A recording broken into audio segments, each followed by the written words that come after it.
La información judicial pública constituye una materia comunicacionalmente compleja que recién en estos últimos años ha comenzado a configurarse como una entidad de características propias y peculiares que en el amplio espectro noticioso ameritan un tratamiento especial. Y no solo por su terminología, sus lógicas, sus problemáticas heterogéneas provenientes de los distintos fueros y por el conocimiento que requiere del campo del derecho, sino también porque es un material altamente sensible, ya que un mensaje procesalmente inoportuno, incorrecto o distorsionado puede lesionar derechos individuales, colectivos y hasta la propia estabilidad democrática. Esa particularidad de la información judicial pública está asignada básicamente por las tres dualidades de su naturaleza y por la trilogía de verdades que suele haber detrás de cada caso judicial de interés público. Veamos. La información que emana del Poder Judicial tiene tres dualidades: dualidad de causas, de intereses y de materia o contenido noticioso. Tiene dualidad causal porque la información judicial pública es una obligación y es un derecho. El Poder Judicial tiene la obligación de informar porque así lo establece nuestro sistema republicano de gobierno. Y la ciudadanía tiene el derecho a ser informada porque sólo así puede ejercer el contralor de esos actos de gobierno. En palabras de Washington Uranga y de aplicación al caso que nos ocupa, el derecho a la información es un derecho habilitante de otros derechos, pues nadie puede reclamar algo que no sabe que le pertenece o que le corresponde como tal. Tiene dualidad de intereses, porque importa y resulta de utilidad para los actores del derecho, incluidos los justiciables. Y tiene interés para la ciudadanía en general, por cuanto la información judicial es la herramienta cívica que permite ejercer el derecho al contralor de los actos de gobierno de este poder del Estado. Y tiene dualidad de materia porque el contenido de la información judicial puede referir a cuestiones jurisdiccionales de fueros diversos, vinculadas a causas en trámite, algunos de cuyos fallos conforman jurisprudencia, o pueden ser atinentes a cuestiones de superintendencia o administración, lo cual también reviste valor noticial, por cuanto esas decisiones expresan a menudo priorizaciones que denotan criterios políticos, en el sentido amplio de la expresión, y que directa o indirectamente suelen influir en la actividad jurisdiccional de los jueces. Pero además de esas tres dualidades, la información judicial suele tener tres verdades. Héctor Ruiz Núñez, un pionero en esta materia, decía: detrás de cada información judicial suelen existir tres verdades: la verdad histórica, la judicial y la mediática. La verdad histórica, que es el hecho real, lo que verdaderamente aconteció. La verdad judicial, que es la que consta en el expediente, tanto en lo que respecta a las pruebas propiamente dichas desde el punto de vista legal, como a los indicios y a lo que se conoce o suele denominarse sana crítica racional, que es el razonamiento silogístico que permite conectar indicios que llevan a una única conclusión. El juez Malatesta ha explicitado la interacción entre la verdad histórica y la verdad judicial en la investigación de un juicio en un pasaje de un fallo suyo del año 2012 en una causa por privación ilegal de la libertad y otros delitos. Allí dice: el método de análisis probatorio conocido como el de sana crítica racional no significa otra cosa que la posibilidad que el juzgador, a la manera de una arqueología del saber, reconstruya la verdad histórica a través de los rastros o huellas que legítimamente se hayan incorporado en el proceso y como corolario pueda formular juicios o enunciados a posteriori a fin de alcanzar la verdad forense. la cual se construye de modo congruente con el modelo constitucional de nuestra nación, sin necesidad de un seguimiento estricto a determinada prueba legal, como ocurría con el sistema de prueba tasada o tarifada propia del sistema inquisitivo, sino que es fruto de un razonamiento silogístico que se construye a partir de indicios concordantes que muestren una única explicación final del suceso. Es decir, que al momento de reconstruir los hechos a través de la prueba colectada por los órganos de la prevención y de la investigación, así como la aportada en la etapa preliminar del plenario por las partes, el tribunal debe hacerse cargo de todas las pruebas, seleccionando aquellas útiles y efectuando a partir de su análisis lógico una conclusión sobre los hechos que, siendo incriminatoria, sólo podrá fundar una condena en caso de alcanzar el grado de certeza exigido por la Constitución, los pactos fundamentales de derechos humanos y la ley. Y en el marco de esta trilogía, la tercera verdad es la verdad mediática, que es lo que los medios dicen que sucedió. Un relato que puede estar construido desde el más férreo compromiso de veracidad posible, dentro de los límites de la subjetividad humana, pero que también, y como se sabe, puede estar severamente teñido de intereses económicos, políticos y partidarios. Lo deseable en un relato informativo es que las tres verdades coincidan. Pero para que eso suceda, los tres grandes tipos de protagonistas de esta información tienen que tener voluntad y decisión de informar con veracidad, sin vulnerar derechos de terceros. Este trío informativo al que hacemos referencia y que conforman fuentes, está compuesto por los protagonistas de la verdad histórica, la verdad judicial y la verdad mediática. Los protagonistas de la verdad histórica son los denunciantes, víctimas, imputados y testigos. Los protagonistas de la verdad judicial, los jueces, fiscales, peritos, camaristas,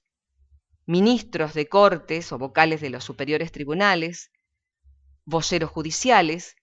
y también para datos formales, empleados de las mesas de entrada, sumariantes, telefonistas. Además, protagonizan asimismo la verdad judicial, aunque de manera sesgada, los representantes legales de víctimas e imputados, querellantes y defensores.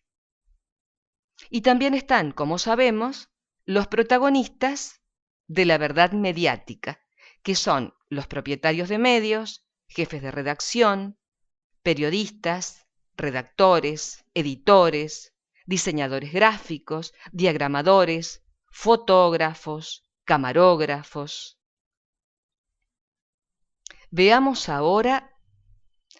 algunos conceptos clave en la producción y difusión de la información judicial pública. Respecto a la información según los fueros, su carácter varía. En el fuero penal y durante la etapa de instrucción, la información es pública solo para las partes involucradas en la causa. Para la sociedad es información reservada, pudiéndose difundir algunos datos en casos de interés social, pero garantizando siempre los derechos de las partes, el debido proceso y la oportunidad procesal.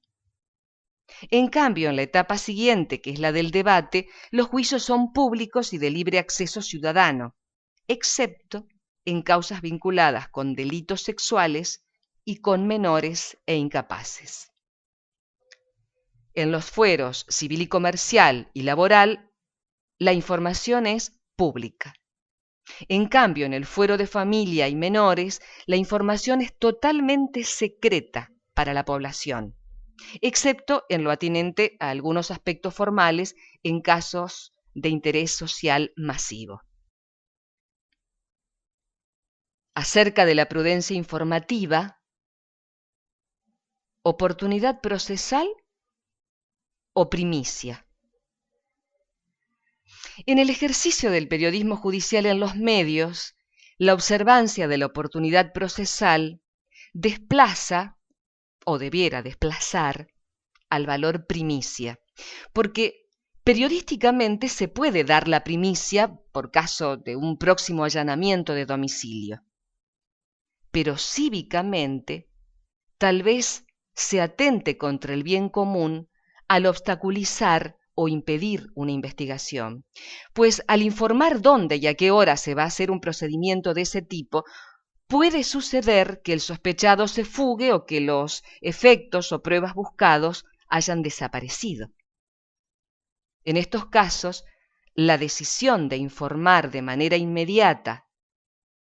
o de posponer una información para dar a conocer su resultado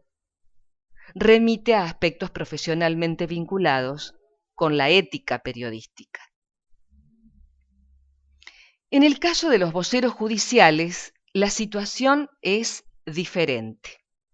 pues si bien su tarea resulta complementaria de la de los periodistas, la propia función obliga a los voceros a informar lo que estrictamente consta en el expediente y sólo aquello que resulta procesalmente oportuno difundir. En el Poder Judicial, la información es un acto más de justicia y, por lo tanto, sus órganos de prensa deben necesariamente velar por el adecuado desarrollo del debido proceso, para evitar lesionar derechos de las partes y no obstaculizar las investigaciones en curso. De modo que, si se trata de resoluciones o sentencias, y salvo que la trascendencia pública de la causa exceda los intereses particulares en litigio, el vocero recién estará en condiciones de informar después de que las partes hayan sido notificadas. Si se trata del ordenamiento de una prueba, el vocero debe ser cauto, conforme la medida de la cual se trate. Si es un pedido de informe, por ejemplo, probablemente no habrá inconveniente alguno, pero si se trata por caso de una orden de detención, tiene que esperar a que la medida se concrete para evitar que se frustre. En ese caso podrá anticipar que se tomarán medidas de importancia para la causa o decir que se espera contar con información sustancial, pero no debe darlo a conocer. Si se trata de la comparecencia de un imputado o de un testigo asediado por la prensa en la etapa de investigación y esa situación puede ponerlo en riesgo o entorpecer las condiciones necesarias para que preste declaración, el vocero a menudo se ve impedido de dar a conocer día u horario de esa audiencia. Así, en punto a lo que denominamos mesura o prudencia informativa, si bien el rol del periodista de medios es diferente al del vocero, también es necesario que los profesionales de la información observen mesura, lo cual supone, entre otros aspectos, considerar la oportunidad procesal de la información que se pretende difundir, diferenciar las pruebas mediáticas de las judiciales, las certezas periodísticas de los fallos judiciales e incluir en sus informes la voz oficial de la justicia con sus lógicas y disposiciones. Debemos proteger los derechos de las partes que litigan en un juicio. El derecho a la información no es un derecho absoluto. En la producción y difusión de la información judicial se deben proteger los derechos de las partes en litigio, el principio de inocencia, la intimidad, el honor y, en especial, los derechos de los menores de edad y de los incapaces, sean estos víctimas o responsables de hechos delictuosos, porque legalmente sus derechos son considerados superiores al resto de los derechos cívicos. En Entre Ríos, poco después del Día del Periodista de 2014, la licenciada Aixa Boykens dijo en una nota: no se trata exclusivamente de la decisión individual de un periodista o medio de dar o no el nombre de un niño, de mostrar o no fotografías, sino de respetar lo que establece la Convención Internacional sobre los Derechos del Niño a la que adhiere la Constitución Nacional en su artículo 75, inciso 22,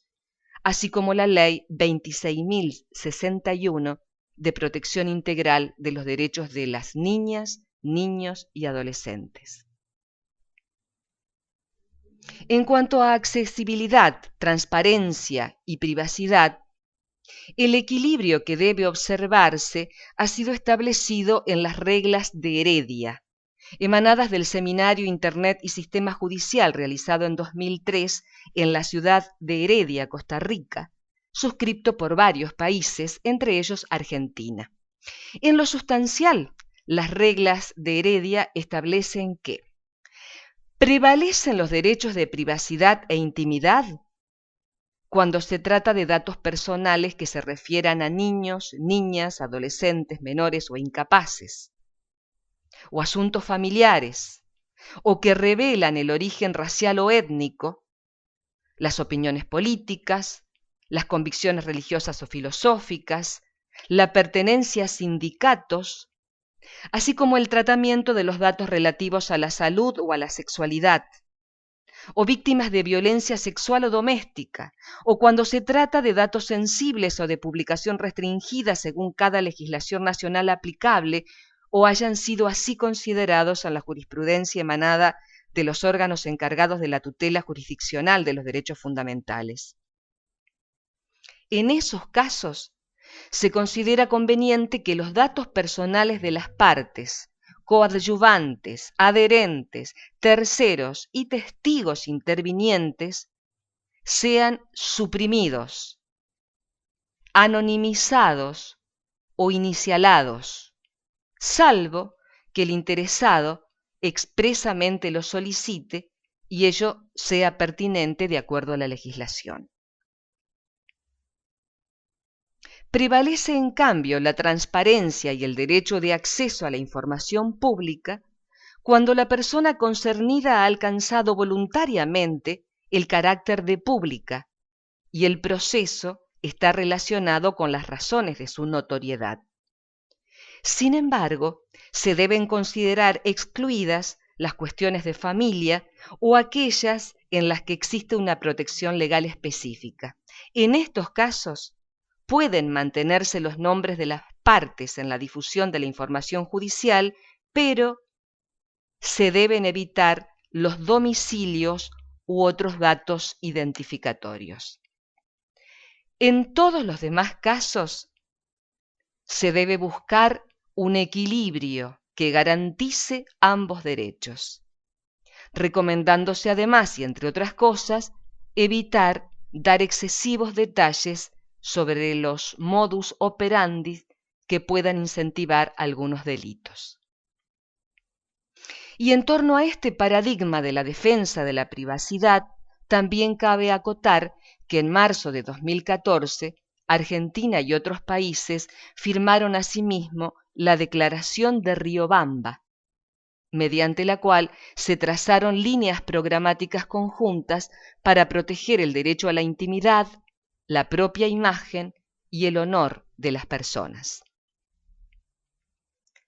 En lo atinente a plazos procesales, señalemos que en la tramitación de expedientes existen términos establecidos en los códigos de procedimiento para proteger los derechos de las partes a litigar defendiendo sus intereses a lo largo de todo el proceso judicial. Así, entre otros decisorios, hay plazos para apelar resoluciones o sentencias que han disconformado a los litigantes y que en ese lapso, interponiendo un recurso, logran que sean revisadas por un tribunal de instancia superior. Estos son procedimientos que elongan el proceso, pero resguardan derechos. Las resoluciones o sentencias quedan firmes cuando, finalizado el plazo establecido, no se ha manifestado oposición, o cuando se lo ha hecho de manera infundada o inacorde al procedimiento y el juez o el tribunal ha rechazado la apelación y no existe otra instancia ante la cual acudir. De modo que, si una resolución o sentencia se difunde públicamente antes de que esté firme, se debe aclarar que efectivamente no se encuentra firme, pudiendo ser apelada. Esto es muy importante, porque si no es así, y después el fallo se recurre y el organismo superior revierte la decisión inicial, la ciudadanía puede quedar apegada a la primera noticia creyendo que el caso ya fue resuelto, y en ese contexto un nuevo cuadro de situación puede mover a sospechas que afectan la percepción social del servicio de justicia. Y algo más a considerar en la cobertura de la información judicial de estos tiempos: los desacoples estructurales. Las nuevas percepciones sociales y las problemáticas emergentes de la actual coyuntura social tornan incongruentes algunas normas, señalan la caducidad de otras y subrayan ciertos baches legales en otras más. Ante tal vulnerabilidad jurídica, los jueces suelen tener que emitir sus resoluciones y sentencias, porque aquellos conflictos en los que las relaciones sociales han fracasado tienen que dirimirse en la justicia. Todos sabemos que el derecho nace viejo. Lo que sucede es que la justicia no siempre puede esperarlo. En consecuencia, ante ese desacople estructural que ocasiona debates sociales que no han terminado de saldarse, todo fallo jurisdiccional resulta para gran parte de la ciudadanía incompleto, objetable o decididamente insatisfactorio. Y ello además en un contexto epocal que pone en crisis e interpela tanto a la magistratura y el funcionariado judicial como al propio periodismo.